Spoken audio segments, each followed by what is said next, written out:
Good morning, dear students. How are you? I hope you all are good, fine, and healthy at your places. I am Meena Ma'am, SST teacher. Today we will discuss class 10th economics, chapter 4, globalization and the Indian economy. Let's we start. Globalization. What is globalization? Globalization होता है वैश्वीकरण।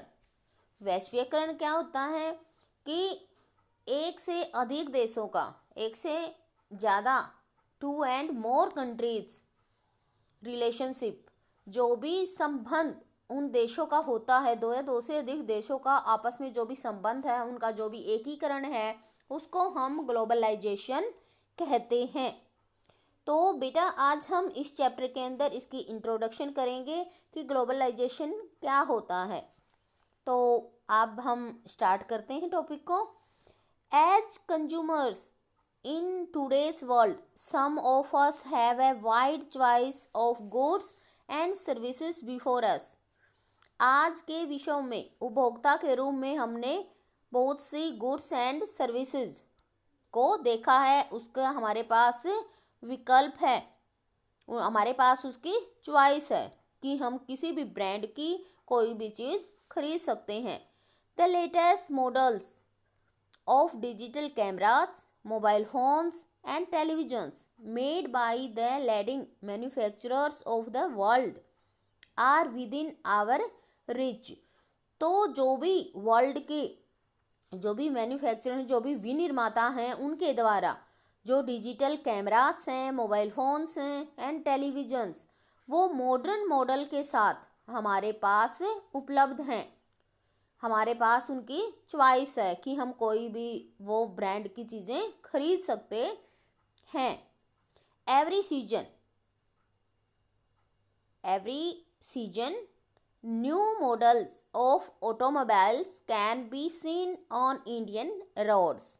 हम किसी भी मौसम के अंदर इन भारत की सड़कों पर बहुत सी गाड़ी वगैरह, जो भी न्यू मॉडल्स हैं, ऑटोमोबाइल्स वगैरह के, कारों के, गाड़ियों के, उनको देख सकते हैं।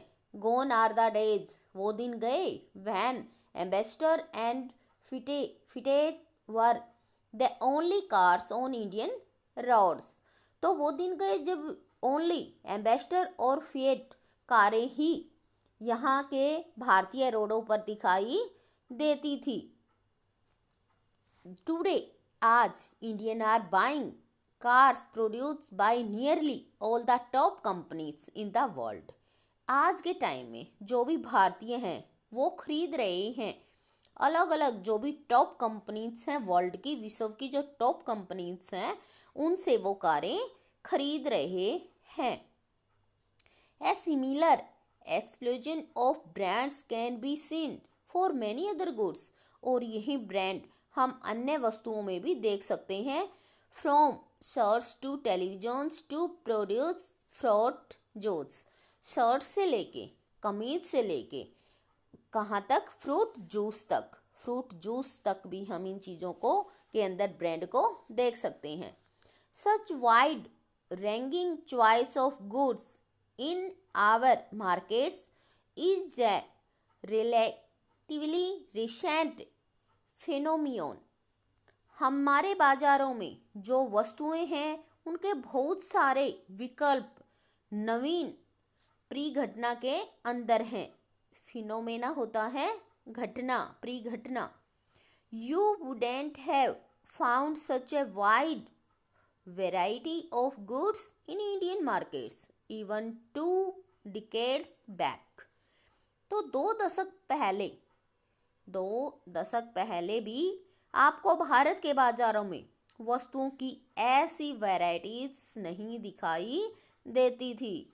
इतनी ज़्यादा विविधता नहीं थी, इतनी ज़्यादा किस्में, वैरायटीज वस्तुओं में नहीं देखने को मिलती थी।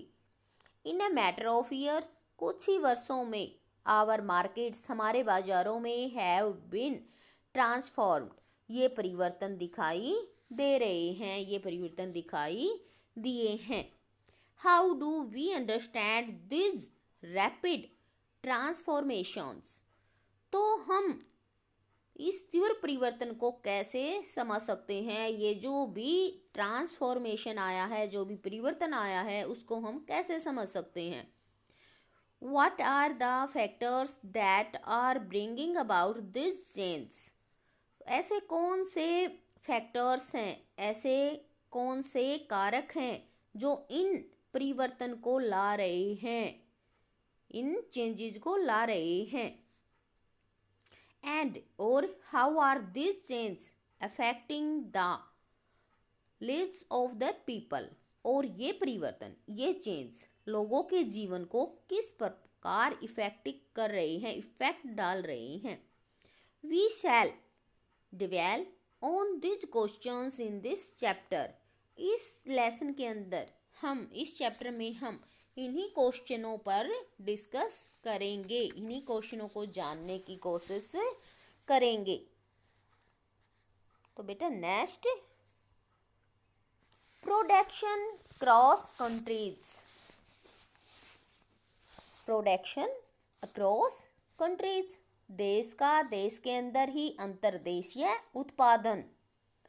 Until the middle of 20th century, 20वीं शताब्दी जो 20th सेंचुरी है उसके मिडिल में production was largely organised within countries. तो जो भी प्रोडक्शन हो रहा था वो देश के अंदर ही हो रहा था, देश तक ही सीमित था, दूसरे देशों के साथ इतना ज़्यादा नहीं था। What crossed the boundaries of these countries were raw material, foodstuff and finished products. तो देश की सीमाओं के बाहर, बाउंड्रीज के बाहर कौन कौन से थे? रॉ मटेरियल था, रॉ मटेरियल कच्चा माल होता है, फूड स्टफ जो खाद्य पदार्थ हैं वो, और जो फिनिश्ड प्रोडक्ट्स थे, जो तैयार उत्पाद ही आते थे देश की बाहर की कंट्रियों में, मतलब देश की सीमा से बाहर कौन कौन सी चीज़ें? Raw material, foodstuff and finished products. Colonies such as India exported raw material and foodstuff and important finished goods. तो भारत, कॉलोनीज होता है उपनिवेश, जैसे इंडिया किसका उपनिवेश था बेटा? ब्रिटेन का था। ओके, तो भारत जैसे उपनिवेशों से जो भी रॉ मटेरियल था और जो फूड स्टफ था वो क्या होते थे? दूसरे देश को भेजे जाते थे, एक्सपोर्टेड किए जाते थे। और फिनिश गुड्स और तैयार वस्तुओं का क्या किया जाता था? तैयार वस्तुओं को वहाँ से मंगवाया जाता था, इंपोर्ट किया जाता था। ठीक है, एक्सपोर्ट तो होती थी raw material and food stuff, और इंपोर्ट क्या होते थे? आयात क्या होती थी? जो भी फिनिश्ड गुड्स होती थी वो। जैसे एग्जाम्पल पे के रूप में हम देखें तो जब ब्रिटिश का यहाँ पे राज था हमारे इंडिया के ऊपर, तो यहाँ से जो भी कपड़ा बनाने का रॉ मटेरियल था वो यहाँ से जाता था, और ब्रिटेन के अंदर कंपनियों में वहाँ वो कपड़ा तैयार होके हमारे मार्केटिंग के लिए तैयार, उसका आयात भारत के अंदर किया जाता था। तो हमारा ही तो रॉ मटेरियल वहाँ जाता, और उनके लिए तैयार वो ओनली क्या लेते थे? हमारे देश से बेनिफिट लेते थे, लाभ लेते थे। ओके, तो नेक्स्ट बेटा, trade was the main channel connecting distance countries. तो जो भी व्यापार होता है, जो भी ट्रेड होता है, वो दूर के देशों को आपस में जोड़ने के लिए एक मुख्य साधन होता है, एक मुख्य चैनल होता है, मेन चैनल होता है देशों को जोड़ने के लिए। These was before large companies called multinational corporations. यह बड़ी कंपनियां क्या कही जाएंगी? मल्टीनेशनल कॉरपोरेशंस, बहुराष्ट्रीय कंपनियां। मल्टीनेशनल बहुराष्ट्रीय कंपनी, कॉरपोरेशंस कंपनियां, और इसके को क्या बोलेंगे हम? MNC, multinational corporations. इसकी फुल फॉर्म भी पूछ ली जाती है कई बार आपसे कि MNC की फुल फॉर्म क्या है? तो मल्टीनेशनल कॉरपोरेशंस, बहुराष्ट्रीय कंपनियां। merged on the scene। तो जो भी बड़ी बड़ी बहुराष्ट्रीय कंपनियां हैं, मल्टीनेशनल कंपनियां हैं, वे इस परिदृश्य पर उभरने से पहले का युग है। A MNC is a company that owns or controls production in more than one nation। तो जो एक MNC है, जो भी मल्टीनेशनल कॉरपोरेशन है, जो एक से अधिक देशों के उत्पादन पर कंट्रोल रखती है, अपना मालिकाना हक रखती है। MNC set up offices and factories for production in regions where they can get cheap labors and other resources। तो एक जो MNC है, जो मल्टीनेशनल कॉरपोरेशन है, वो अपने जो भी ऑफिस हैं और जो भी फैक्ट्रीज हैं वो कहाँ पे स्थापित करेगी, जहाँ पर उसे क्या मिलेगा, उसको एक तो चीप लेबर मिलेगा, सस्ता श्रम मिलेगा, और अन्य रिसोर्सेज, अदर रिसोर्सेज, अन्य संसाधन मिलेंगे। This is done so that the cost of production is low and MNC can earn greater profit. तो क्या जो उत्पादन के, जो प्रोडक्शन के ऊपर जो भी उसकी कॉस्ट लगी है वो कम होगी, और उसका जो प्रॉफिट होगा वो कैसा होगा, वो बहुत ही ज़्यादा होगा। Consider the following example. जैसा हम इस एग्जाम्पल पर विचार करते हैं, सोचते हैं, इस एग्जाम्पल को देखते हैं। तो ये एग्जाम्पल दे रखा है आपके लिए, spreading of production by MNC। तो एक जो multinational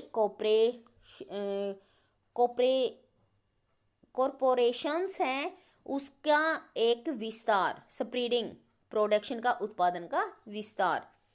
A large MNC producing industrial equipment designs its products in research centers in the United States and then has the components manufactured in China.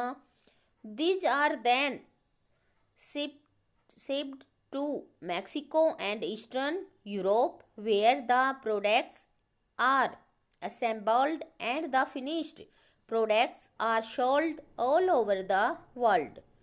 Meanwhile, the company's customer care is carried out through call centers located in India। तो एक जो multinational corporation है, वो औद्योगिक उपकरण बनाने वाली एक कंपनी जो किसके अंदर है, यूनाइटेड स्टेट के अंदर, संयुक्त राज्य अमेरिका के, उसमें उत्पादों का क्या करती है, डिजाइन तैयार करती है, और उसके जो भी कंपोनेंट्स हैं, जो भी पुर्जे वगैरह हैं, वो कहाँ पर बनाए जाते हैं, चाइना से, चीन से। फिर इसके बाद इनको शिप्स में लाद कर, भरकर मैक्सिको और ईस्टर्न यूरोप के अंदर भेजा जाता है, और वहाँ पे इनको कंप्लीट, इसके जो भी कंपोनेंट्स वगैरह हैं उनको जोड़ा जाता है, और इसके द्वारा जो भी फिनिश्ड प्रोडक्ट्स है उसको तैयार करके देश के अन्य स्थानों पर भेजा जाता है, विश्व के, वर्ल्ड के अन्य जगहों पर भेजा जाता है। और इसी बीच जो भी कंपनी है उसके लिए कॉल सेंटर कहाँ स्थित होते हैं, इंडिया के अंदर होते हैं। मार्केटिंग के लिए कहाँ पे होता है, इंडिया के अंदर होता है। तो नेक्स्ट देखो बेटा अब कि इन दिस एग्जाम्पल, इस एग्जाम्पल के अंदर MNC जो मल्टीनेशनल कॉरपोरेशन है, मल्टीनेशनल क्या था ये, कॉरपोरेशंस, ठीक है, multinational corporations is not only selling it's finished products globally. तो बहुराष्ट्रीय जो कंपनी है केवल वैश्विक स्तर पर ही अपना उत्पाद तैयार करके उत्पाद नहीं बेच रही है, बल्कि बट मोर इम्पोर्टेंट, बहुत ज़्यादा इम्पोर्टेंट क्या है कि the goods and services are produce globally. वो वस्तुओं और उत्पादन सेवाओं का उत्पादन विश्व भर पर कर रही है, उसका उत्पादन इसको बना ही विश्व के स्तर पर रही है। ओके, एज ए रिजल्ट, इसके रिजल्ट में production is organised in increasingly complex ways. तो इसका जो भी उत्पादन प्रक्रिया है, जो भी इसके प्रोडक्शन की प्रक्रिया है, वो बहुत ही क्या है, जटिल है। The production process is divided into small parts and spread out cross the globe. और इसके उत्पादन प्रक्रिया छोटे छोटे भागों में विभाजित है, और वो स्प्रेड कहाँ पे है, पूरे देश के अंदर, पूरे विश्व के अंदर फैली हुई है।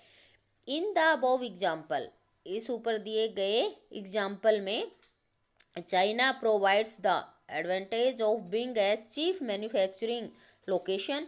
चीन क्या कर रहा है, एक सस्ता विनिर्माण केंद्र का लाभ प्रदान करता है।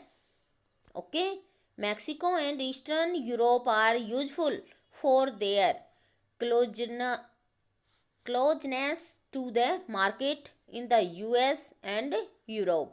मैक्सिको और पूर्वी यूरोप, अमेरिका और यूरोप के बाजारों में, मार्केट में अपनी निकटता के कारण लाभप्रद है। ठीक है, क्लोजनेस है उनकी। India has highly skilled engineer who can understand the technical aspects of production. और इंडिया के अंदर बहुत ही जो स्किल्डफुल हैं, कुशल इंजीनियर हैं, जो उत्पादन की नई नई टेक्निकों को समझ रहे हैं। और इंडिया के अंदर ही it has also educated English speaking youth, ऐसे यूथ हैं, ऐसे युवा हैं जो इंग्लिश बोल रहे हैं, who can provide customer care services. और वो यहाँ पर कस्टमर केयर की जो भी ग्राहक वगैरह हैं उनकी सेवाएं उपलब्ध करवा रहे हैं।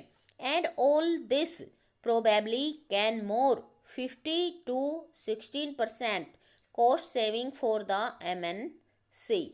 तो ये सभी चीज़ें जो भी मल्टीनेशनल कॉरपोरेशंस हैं, कंपनी हैं, उनकी लागत का लगभग 50 to 60% बचत कर सकती हैं, सेविंग कर सकती हैं।